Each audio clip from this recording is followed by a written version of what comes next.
Hey everybody, thank you so much for checking out this video. It's your girl LB. Welcome to my channel, Watch With Me LB, where I give you fun, fresh, and funny rants, reviews, and recaps on my favorite movies and TV shows. And we are here to get into it, baby. Bertha is trash. George ain't no better. They will no longer be Big Daddy Russ and Big Bert. I'm calling them by their government names because I don't like how they moving. I don't like how they behaving. They threw their child in a garbage disposal. It's 18 something or other, so they don't have a garbage disposal. But if they did, Gladys would be in there, okay? I don't like how they handle this whole thing. Bertha is just getting on my nerves in a big major way. We do have some fun things that happen in this episode, baby, so let's get into it, okay? Y'all, the episode opens up and Bertha has called her staff into the great foyer and say, listen, I know y'all are busy and I know y'all got a lot going on, but the wedding is so close, and you know, if you see that there's an area in the house that needs help, and if you have the time, go ahead and help. If you're a footman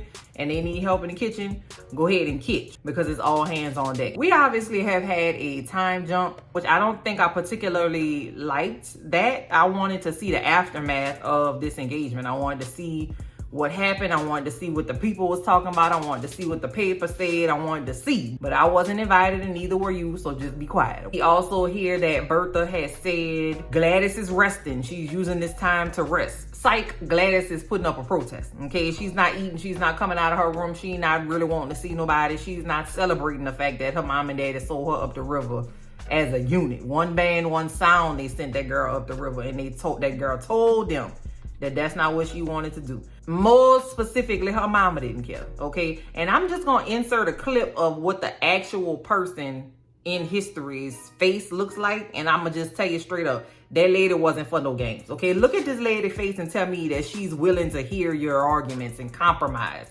This is not a compromiser. That lady didn't get to look like that by compromising, okay? This lady is a lady I would also be scared of. The way I'm scared of Bertha in this show, they did casting well. Shout out to Carrie Coon. She's doing a great job. So now over there by Agnes and Ada. This scene is where I picked up on a little something. Ada done made me mad too. Let me tell y'all what happened. Agnes is getting a new dress, right? And so the dressmaker comes and say, listen, I'm confusion, baby. Who's gonna pay for these fabrics and plumes and feathers and stuff? And Ada says, I'm Mrs. Forte. Mrs. Forte is gonna handle the money.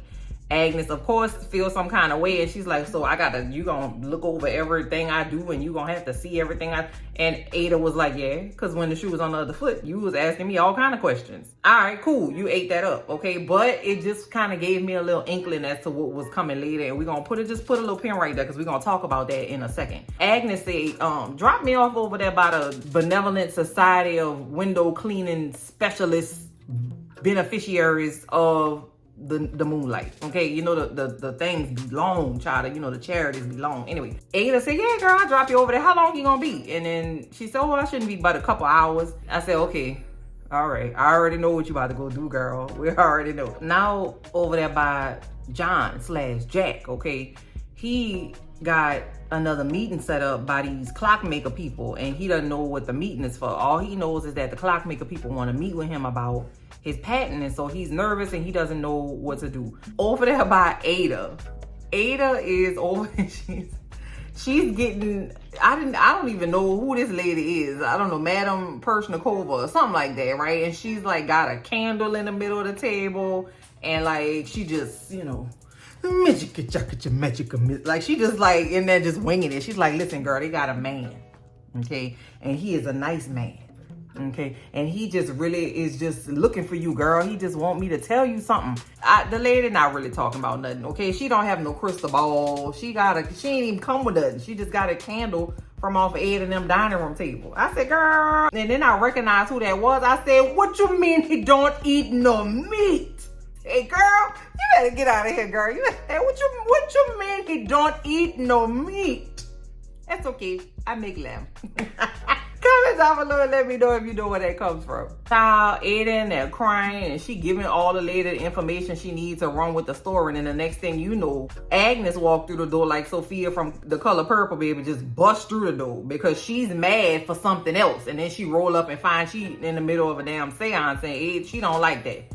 Ada, girl, what is going on? Whatever this is, I ain't got time for it. My sister's stupid and she green. Go ahead and get up on my house, please, okay? The reason she was mad in the first place was because the charity meeting that she went to, she couldn't be a member of it anymore because Ada wrote the check, and Ada's name is listed as a member now and not Agnes. So Agnes can't even get down with the meeting. So she doubled back and came home. That's how she called Ada in the middle of the seance, which means she don't eat no meat. I'ma just say it. I am so surprised that I was on Agnes' side for all the things in this episode. Every single time Agnes opened her mouth, I was like, yeah, that's exactly right. And then every time Bertha opened her mouth, I was like, shut up. Things have just shifted so much this season, and we only on episode 4. Now, I was confused because Ada said she was doing things that her husband would have wanted her to do, i.e. the temperance, i.e. don't have no drink. Get on my nerves with the temperance pledge, right?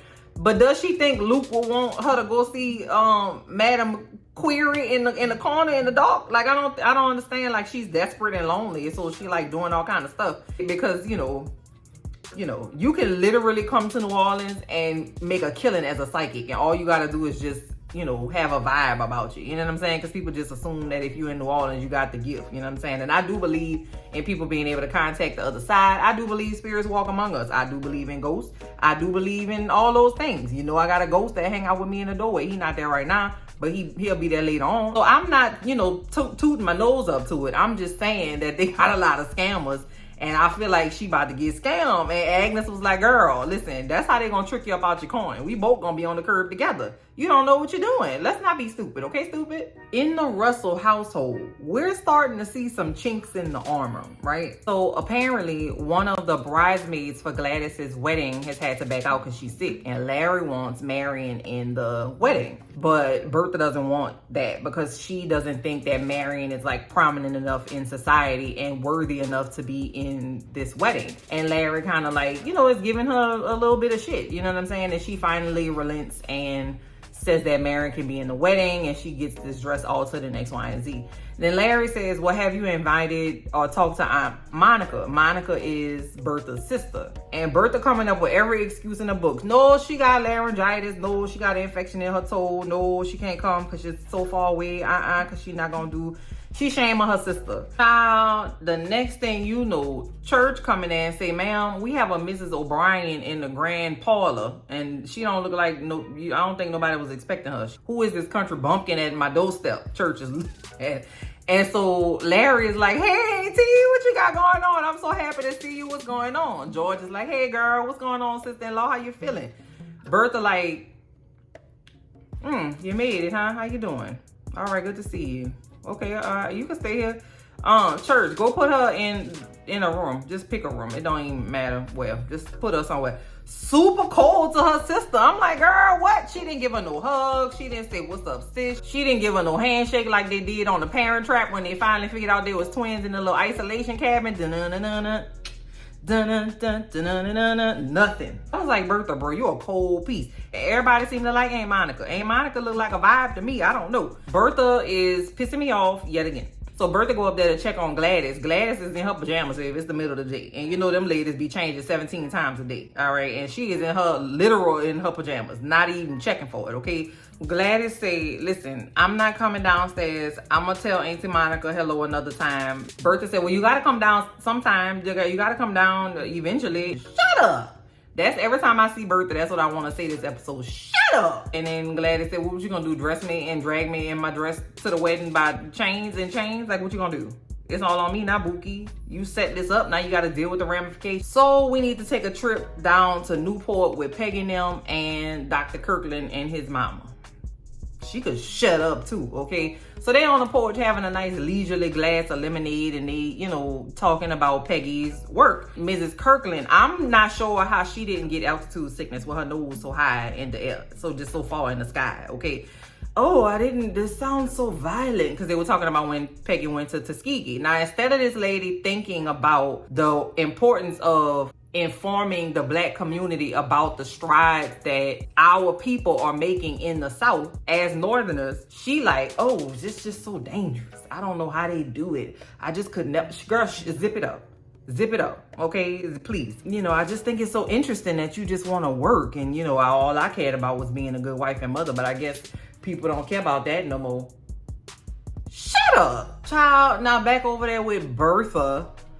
She over there inspecting her sister's clothes. What you gonna wear? What you gonna wear to the wedding? What you gonna wear to see the Duke? Oh, we gotta get you some more clothes. And the sister said, listen, babe, I'm not a doll. Okay, I bought what I bought, and that's what I'm gonna wear, and that's it, and that's all. Okay. So Monica said, well, how many dresses do you need? How many times a day do you change clothes? And then Bertha said, that's like at least 5 to 6 times a day. And then Monica said, girl, you lucky if somebody come over for dinner, baby. I brought one dress. I said, hey, girl, let's be practical, because that's crazy. Now, I ain't gonna hold you. The dress that the lady brought was ugly. It had like 72 doilies going up and down the collar, and I know she was gonna have an ugly ass hat to go with it. It was like a mustard, custard, Dijon yellow color, and I wasn't checking for it. But I like Monica, so I was letting it slide. Now, I can tell by Monica's demeanor, she's confident. She is well-spoken. She is normal. She seems quite normal. This lets me know that I'm thinking that Bertha got it out the mud. Like, she came from literally nowhere. I don't think that's the case. Her sister, who lives in Albany, where Bertha is from, does not appear to be country bumpkin thrown away like she working in the servants' quarters or nothing like that. You know what I'm saying? She has multiple dresses. She just ain't wearing multiple dresses. She has the opportunity to do all these things, but she just don't see the value in that. She leads a simple life, but I don't think it's simple as in like she milking her own cows and shit. I feel like she come from money too. Like Bertha came from money.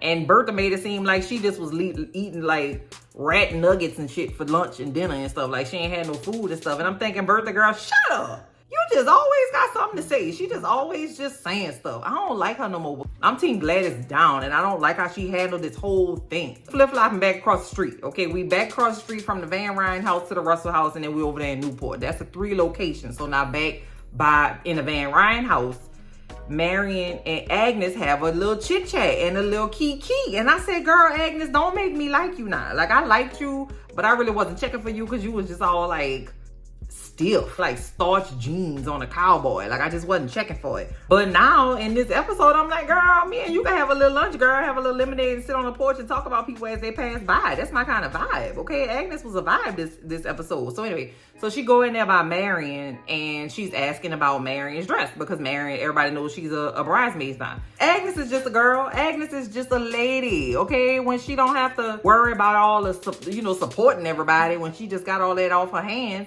She just a girl. Girl, tell me what the dress look like. What they say? What you gonna do? You like it? What you think? What she say? I love it. I love it. I love this side of Agnes. She said, why you think Bertha wants you in this wedding? Like, you think she's trying to set you up with like her son? And then Marion is like, no, I don't think so. I'm not what she would have in mind. And Agnes said, I'm gonna stop you right there. She would be lucky. She would be lucky to get you. I say, Agnes, girl, you better stop. Like, you better just cut it out. Like, they was just sitting down with a kiki, girl. All they needed was a little margarita and stuff, and they would have been literally girlfriends. Just throw a little chips and dip on the table. They'd have been running it. I love this side of Agnes. So now for my favorite part of the episode, y'all. Jack/John and Larry go to the Clockmakers Union Hall to meet with these people, okay, the clock people. And they say, listen, we're not really looking for a partnership, okay? We're not really trying to work with y'all. We're just trying to buy the thing and just let that be that on that. So we're just going to offer y'all a smooth one, and then we're going to go ahead and just call that a day. So Larry said, listen, I appreciate you wanting to buy it, and we willing to sell it, okay? But you're not going to play in my face on the one. Okay, so they go ahead and they negotiate, and they end up at 6, okay? And so me and Jack/John was thinking they was talking about $6,000, and I'm thinking, hell yeah. That's a nice little something right there, boy. You can start your little life. You can invest in some more invention. You know, have a little freedom. Come to find out, baby, it's 600,000 US American dollars. So that in 2025 is equivalent to well over $18 million. Huh? Hell yeah. I was so excited for Jack/John. Me and Jack and John face was the same when they told us how much it was. Huh? Shit. In 2025 and in 18, whatever the hell, that's a whole lot of money, baby. Pause. I need for something like that to happen to me right now. Like, I'm just putting it out in the atmosphere. I need something to shake for me, something to pop off for me, just like that. So he go back home and he floating on cloud 9 like a Spike Lee movie. You know what? You know, it's Spike Lee, how they just be moving and they just be floating like through the thing. He was floating like he was in a Spike Lee movie. He said, oh yeah, everything went well. He ain't tell nobody. I'm gonna tell you right now, if I got $10 million, you ain't never gonna see me again. Never. Ever. If I disappear, somebody either murder me or I hit the lottery. It's either really good or really bad. So now we're gonna go back up there to Newport. Now, Peggy is giving her talk about her time in Tuskegee and about, you know, what everybody's doing up there, down there. It's a packed house. And they got a couple white ladies in there, including Aurora Fane. You know, they done put her on the shelf, child, and put her in Newport because her husband ain't shit. Like, that's nice that she's not in bed depressed, child, because I don't think I'd be showing my face around town. Not that everybody know I'm put up on the shelf, you know what I mean? But she went to go support Peggy, which is great. She, you know, she looked like she was about to cry. She was trying to hold it together with that big ass hat on, child. I listen, if I'm emotional, don't put me in all that fabric, child. I can't take that. It's just too much. She had on a feather and flowers and a neck and a brooch and a, oh girl, like it's too much. It's too much. It's too many layers. You know what I mean? But that's what they had to do, child. So God bless her heart. She put up on the shelf like preserves, child. Anyway, Peggy's mama and Auntie Linda are there, okay, and as well are Dr. Kirkland and his mama and daddy. Peggy's mama and Auntie end up with Dr. Kirkland and his mama and daddy. So Dr. Kirkland mama said, "Gone, where's your husband?" Talking to Peggy mama. She said, well, he had to go back to New York to, you know, to work. He has a business, you know. Here she go. Yeah, he's just so different from us. He's not a real Newport man, is he? His history is just so much different than ours is. Shut up, girl. Shut up. Ugh. Girl, not today, okay? It's a save it. Your husband was a slave. He don't know nothing about this leisurely life. He got to go to work, child. You know, he got to toil. That's all he know is toil and trouble, okay? So Peggy mama say, excuse me, bro. My husband is an upstanding citizen and he's a wonderful husband and father and a pillar of the community. He had to go back to work because he has a business. That's what you do when you have a business, okay? And then she was like, all right, well, we about to go. All right, I'm gonna talk to y'all later. Bye, bitch. Shut up. Oh, girl, I ain't never disliked Felicia Rashad character before. This is very uncomfortable for me. I feel like I'm being disrespectful. She gonna have to zip it up though. So now we back over there by the Russells. Now the Russells having dinner with the Duke and his sister, okay? The sister, listen, I think what's happening is that the fashions of the time, along with the hair, and then this lady is British. I swear, these people be giving me Disney witch. It's like you trying to give me a poison apple, girl, and trying to just steal my whole life on a boardwalk, girl. Like, I don't know. The sister, I wasn't checking for her. She got a real funky attitude. I'm gonna have to put my little eye on her and put a pin on her because something is up with her. I don't know. I feel like she just trying to, like, maybe, like, steal all the money or, like, something. I don't know. Something is up with the sister. Anyway, so they sitting at the table. Monica is there along with the Russell family and the Duke and his sister. And Monica, she having a conversation. She a normal lady. She having a normal lady conversation. And, you know, are you going to be spending time in the city? And, you know, the sister talking about she going to go back to Scotland for the grouse. I don't know what that is. Bertha says, should we have our coffee here or should we go in the coffee parlor or whatever? I don't know. And then she gives this look to church. And I said, girl, what is this? What is this? What's about to happen? So they bring in the coffee and they talking and Monica saying stuff. And all of a sudden, Monica's mug breaks and spills coffee all on the dress that Monica has. And of course, we remember Monica said, I'm not wearing all them clothes. I bought one dress. That's the dress. So of course, her dress is now ruined. And so now she's going to have to wear something that is more palatable to Bertha. Bertha, girl. Manipulation station, girl. You go, that's gonna catch up to your ass, girl. And you know your ass is already sticking out because you got that big ass bustle on the back, girl. Don't do that. She gonna regret all these things, I think. So after dinner, George go in there to Bertha room and check on, you know, her and have a little debrief. It's talking about how the fact that Gladys has not come out of her room in days. So Bertha is like, listen, she gotta come out because if she doesn't, we gonna be the butt of the jokes and all or whatever. And then George is like, listen, I said I was going to go along with it, but if she ain't going to the church, babe, I'm not going to drag her. And I said, oh, shut up. Now you want to put your foot down and have some backbone about yourself. Zip it, George. George say, well, have you checked on your sister? Oh, I hope she didn't burn herself with the coffee. Bertha said, why would she burn herself? The coffee wasn't hot. Pause. George said, you bitch. He ain't say that, no, but I'm thinking it in my head. And because, girl, why would you even that's your whole ass sister? Girl, you going to be like Big and Lil Edie just in the castle by yourself. All dilapidated eating cat food out of can, girl. What you trying to do? What's the end game here, Bert? So then they get into this conversation that we've heard from season 2. Child, I just wanted something different for Gladys, and Gladys gonna be the envy of the world, and George says she could have married a banker and been happy, and I said both of y'all zip it, okay? Then Bertha say, go to bed, George, and wake up sensible. So she dismissing George now, okay? And I'ma just say it. Them two was added like rabbits last season and the season before. Like they would get into tiffs or whatever, but then they would always kind of kiss and make up. Ain't none of that happening. Listen, you know, you be grumpy when you don't get no yam, or you don't get no, you don't get your peach grease. So it's not a good time right now, okay? And I just feel like we gonna see the ramifications of Bertha and her, and George. He not blameless. We gonna see. I don't like neither one of them. I'm gonna stop talking about it. And it just came up so quick, okay? I was letting stuff slide because, you know, George is fine.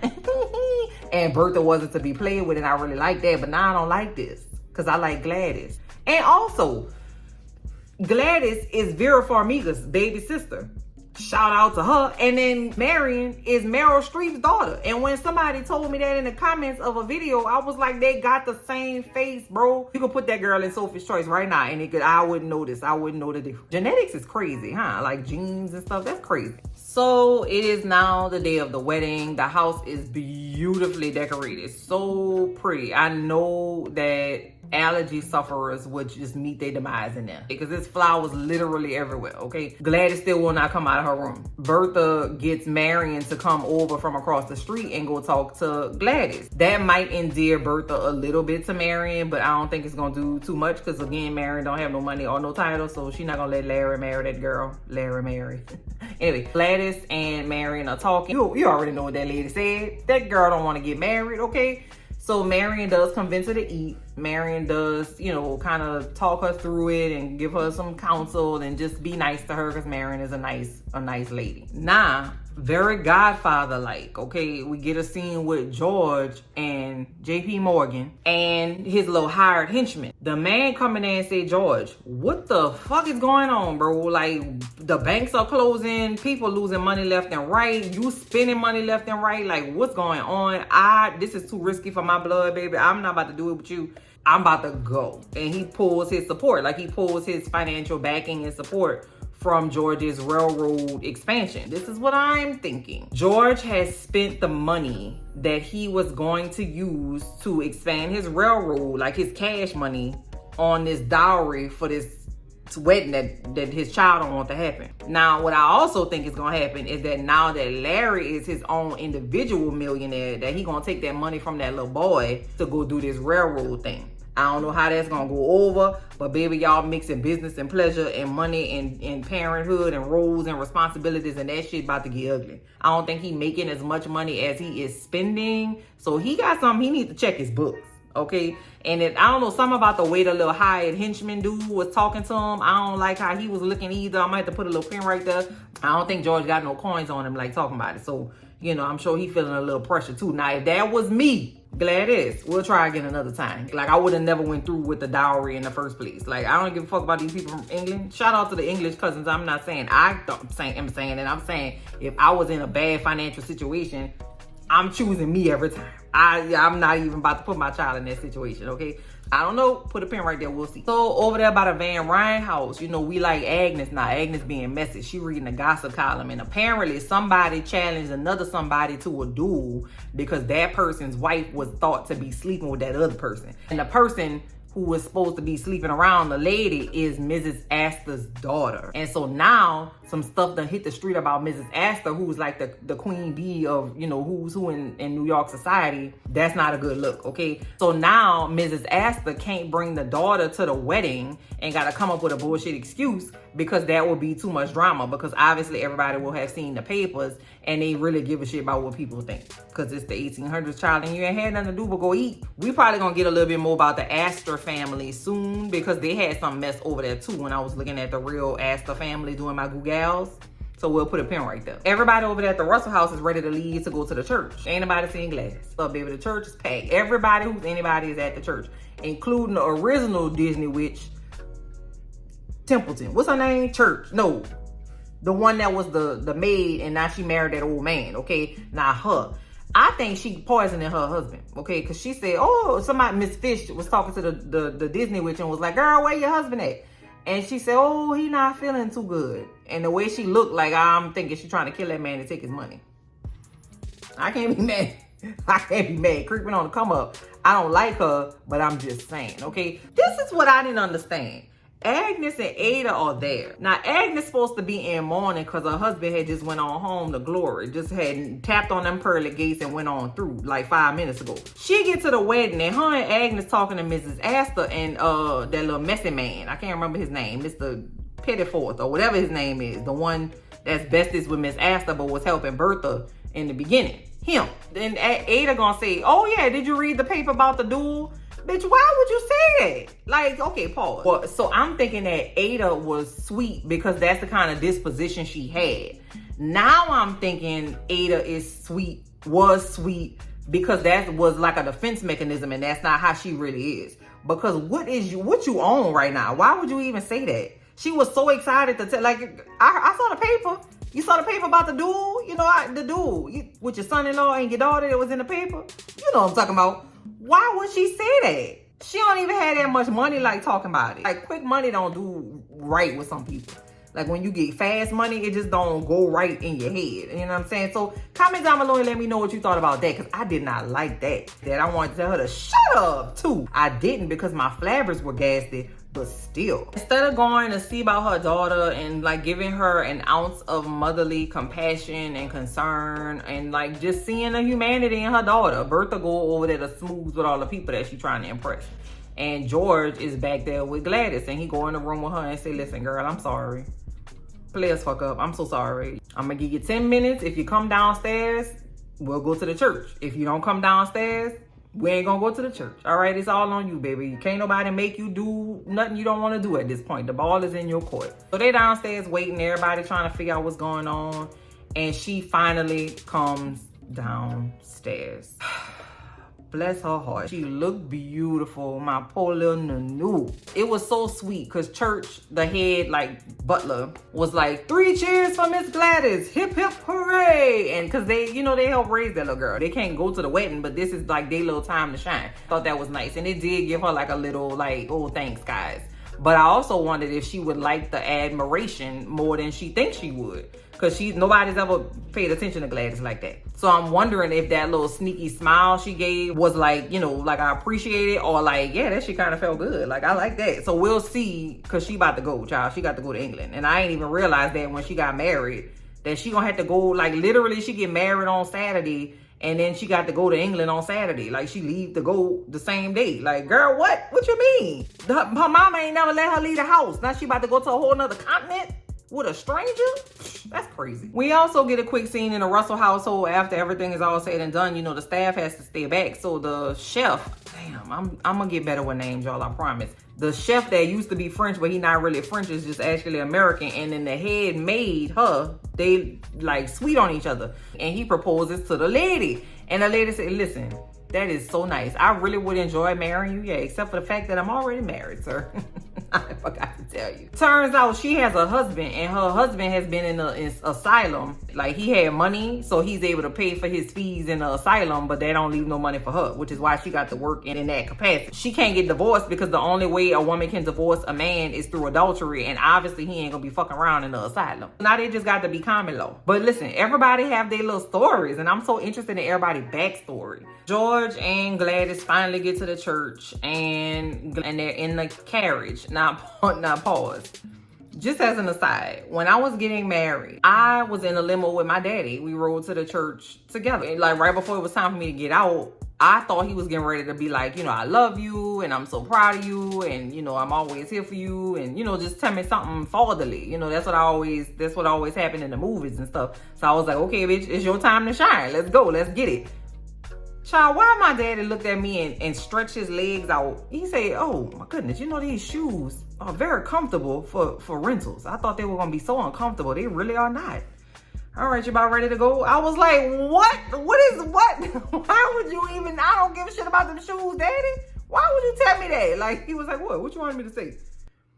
Nothing, daddy. Come on, let's go. Bro, that's probably why I got divorced. And he walked down the aisle. Gladys is devastated. You could see the tears rolling down her face through her blusher. That girl is depressed and downtrodden, child. And when the Duke lifts up her blusher to start the ceremony, he can see her cheeks are wet. Like, she looks depressed. Her eyes are swollen, and this is not a good time. So they do the vows, and the Duke says his little I do's. And when it's time for Gladys to say hers, it take her a little minute, but she very weak and sad says I do. And I was like, Lord, there it is. There it is. Child, the next thing you know, we on the boat. I said, well, damn, I ain't get to go to the resort. I ain't get no cake or nothing. You just gonna rip me around, huh? I don't get to celebrate or nothing. I wanted to see what was gonna happen. Did Bertha have some camels come out the back of some shit and like a live butterfly sculpture and a fire breather? Like, I wanted to see what was gonna happen. I was like, bro, y'all couldn't just chill in New York for a night before y'all left? Like, it's like, all right, and then I'm just about to go to a whole nother continent? Damn, like, that's a little quick. Nope, it's the Pirates of the Caribbean, child. All I can see is a porthole. I can't do nothing. Gladys got her little lingerie on, and then the Duke come in his little robe. So he come in there and he say, did your mama tell you what grown people do when they're married? And she said, yeah, she told me. And then she said, it's gonna hurt. And then the man was like, yeah, yeah, okay. And then she was like, we don't have to, I know you're tired, it's a long day and, it's been a lot going on and, we could just go to sleep. The Duke was like, well, I ain't that tired. I'll get some good sleep afterwards, but, I'm just going to go ahead and lead you to this bed, okay? So I had forgot all about that part. I ain't even think about the part that they was gonna have to deflower this poor child and she ain't never left her living room. Lord, poor thing. Now she about to be looking at this man yam all her life and she don't even know this man. I hate that. Fuck the patriarchy.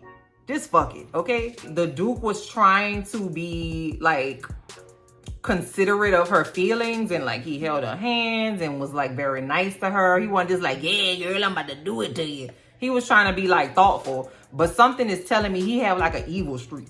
I don't know, because his sister is a Disney witch, so stands to reason.